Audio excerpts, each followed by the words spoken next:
What's going on? We back. Motor City Sports Talk. Prediction for the Detroit Lions going out to take on the San Francisco 49ers this afternoon, this Sunday. Okay, it's going to be on the West Coast. And I believe the Lions have lost like 9 straight going to San Francisco. It used to be Candlestick and whatever it's called now. And, if you haven't caught the 49ers this year, I'm not sure Marquise Goodwin is going to play. The speedy receiver that's infamous for burning Richard Sherman in camp and one-on-ones. And all of us that actually play football, understand football, know that one-on-ones are meant for the cornerback, for the offense to win. So, it is what it is. Also, they got Richard Sherman. They still got Joe Staley. They got former Lions guard starting Laken Tomlinson. So, that should tell you all you need to know about their offensive line. Running game, Breida, she ran for 11 carries, 46 yards versus the Vikings last week. Obviously, they got Jimmy Garoppolo, Jimmy G, Pierre Garçon. Their receivers absolutely did nothing last week versus the Vikings. They tight end Kittles. He caught 5 balls for 90 yards. So, yeah, they got some things that's cooking over there, okay? But remember, they went against the Vikings, and the Vikings are believed to have one of the best defenses in the league. They were taking on the Packers this week, and if I was Aaron Rodgers, I wouldn't play in that game. But that's a conversation for another day, okay? The 49ers don't have a lot. They got Jimmy G. He covered up a lot of deficiencies last year. But Pierre Garçon, he's old. Marquise Goodwin, he'll be dealing with a hamstring injury if he does play.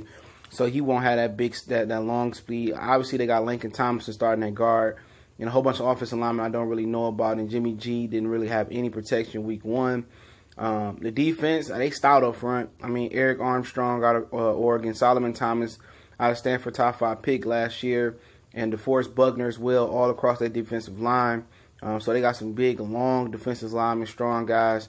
Linebackers without Reuben Foster. Don't recognize most of them. Obviously got Richard Sherman and everybody else in the DB section. I don't know. Jimmy Ward, he switched from safety to corner. He always been a hybrid corner safety. I don't think he really panning out because he's second on the depth chart at corner behind Richard Sherman. So I like Jimmy Ward coming out of college. Wanted the Lions to take him, but maybe it's not working. You know what I'm saying? But as far as what the Lions, we seen last week with the Lions, piss poor effort. Sloppy. What we seen in preseason. And I apologize to all the people I said. I don't care. I still won't put much stock in preseason. But I thought they was going to get it together. Obviously, Ziggy Ansah might play. We did a video yesterday. No major damage to his shoulder that he injured Monday night. Also, you got to equate into this prediction. This is a short week for the Lions. TJ Lang, I'm not sure what's going on with him. I wouldn't count on him at all.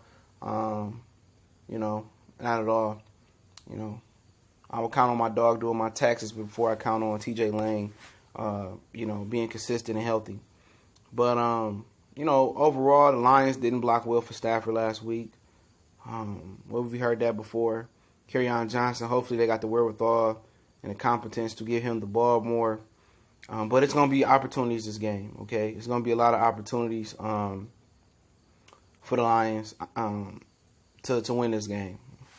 They don't have any no corners at this point. Even Richard Sherman, I don't think he will ever be 100% back, but he's not really back to what he can be coming off the Achilles injury. None of they cornerbacks can hang with the Lions receivers. Okay, none of them. But also, you got to remember Jim Bob Cooter is there holding this offense back.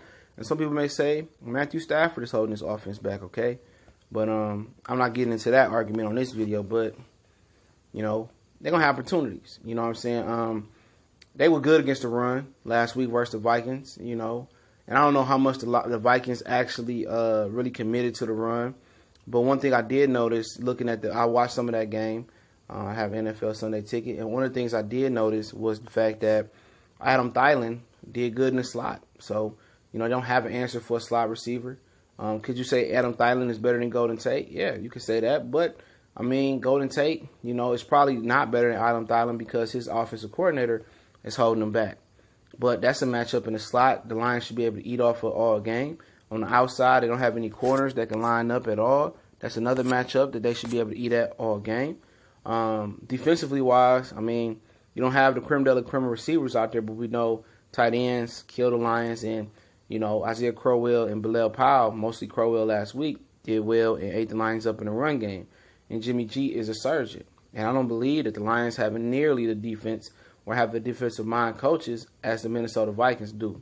So, you know, it's about matchups, you know, and adjustments. And we'll see what type of adjustments, you know, what's Passalani or whatever the defensive coordinator makes, Matt Patricia. You know, so it should be an interesting battle. But where I think the Lions can take advantage at is obviously the slot.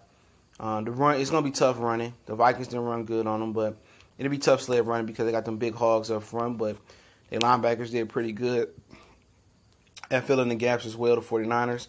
So it's going to be tough sledding, but I think they can run the ball. I think Stafford going to have opportunities to make throws and hit guys. You know, he really is. There's going to be a lot of opportunity out there. You know what I'm saying? But they really don't have that fast, twitchy pass rusher neither. Armstead and Solomon Thomas is a good passer, but neither one of them guys are fast, twitchy. They all block shedders, big hogs that's going to fill up the run game. So it's well, but defensively for the Lions, we get off here. You know, keep the receivers in front of you. You know, Garcon and a whole bunch of other unknown receivers is good when play. Watch the tight end. Breeders can run the ball a bit, and we know the Lions are infamous for making most unknown players known, and Breeders can run. But you know, I would probably expect him to get off today. And you know, whoever loses this game between the 49ers and Lions, you know, it's gonna be in a whole world of shit. I think the Lions can win this game. I really do. But they got to show me. You know what I'm saying? And you know, before I get off, what they need to do is they need to play Kerryon Johnson, establish the run. I'm not sure what's going on with Garrett Blunt. Establish the run with Kerryon Johnson. They need to commit to the run. You know, running it here and then running it here, you're not allowing your running backs to get in a rhythm to be successful, okay? But they need to, you know, commit to the run. Play action once you commit to the run. Keep shit simple. They need to break tendencies. Tired of seeing the same, you know, bunch routes, Golden Tate going motion. We know it's going to Golden Tate on a shallow cross or deep crossing route or whatever it may be on a sled. You know, we know they're already going to run the option route or whatever it may be. But they need to be more unpredictable. You know what I'm saying?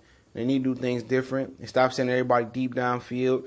You know, trust your route running ability of Kenny Galladay and Marvin Jones and Golden Tate and do other things. But like I said, I don't expect them to do other things. I don't expect this coaching staff to make adjustments.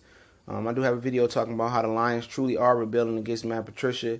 He's saying no pictures in the locker room posted on social media. He's trying to be Bill Belichick. You know what I'm saying? And it ain't gonna work for him. People liked him in New England because he was a player's coach. And now he's trying to go here and do what every other New England coach did and be Bill Belichick. He didn't call the defense in New England, so I don't know what really qualified him, and that's what I'm hearing, to be a head coach.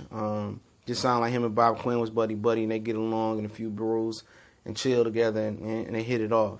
You know what I'm saying? So, you know, in my opinion, so he shows me a competence to make adjustments and do the right thing.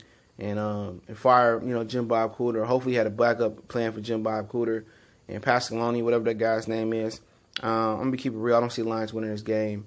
I think the 49ers is just going to do enough to beat the Lions, man, especially on a short week. You got to remember that's a short week. You don't know if Ziggy going to play. You obviously don't know if Marquise Goodwin going to play. I'm just going to take the 49ers at home to handle business. The Lions ain't good on the road. You know, especially in 49er land, they've been sucking the last few years. So, you know, like I said, I'm always keeping it real with you. I got the 49ers winning, 24-13. Yeah, I think it's going to be 24-13. I don't trust Jim Bob Cooter to make the proper adjustments. I don't trust Matt Patricia to make the proper adjustments. But like I said before, I believe it's a game the Lions can win. The 49ers ain't indestructible, but it's just my belief in the coaching staff, and I think they truly, from all the reports I'm hearing, and now major mainstream media is reporting it, I think they lost the team, and it's a game they should win on paper, but you know, just coming into the season. But I got the 49ers 24-13. You know, hopefully the Lions win, but I just got to keep it real. And I was at the game Saturday. I didn't see no hope, man, with this coaching staff. But it's Motor City Sports Talk. It's your boy CJ Goodfellow. Drop your predictions in the comment section and your slander, because I did what I was supposed to do and keep it real and keep it real with you guys. But don't forget, we on Facebook, Instagram, Twitter. Most definitely appreciate everybody for watching, and bless me with your viewership. Y'all know what the business is. We gone.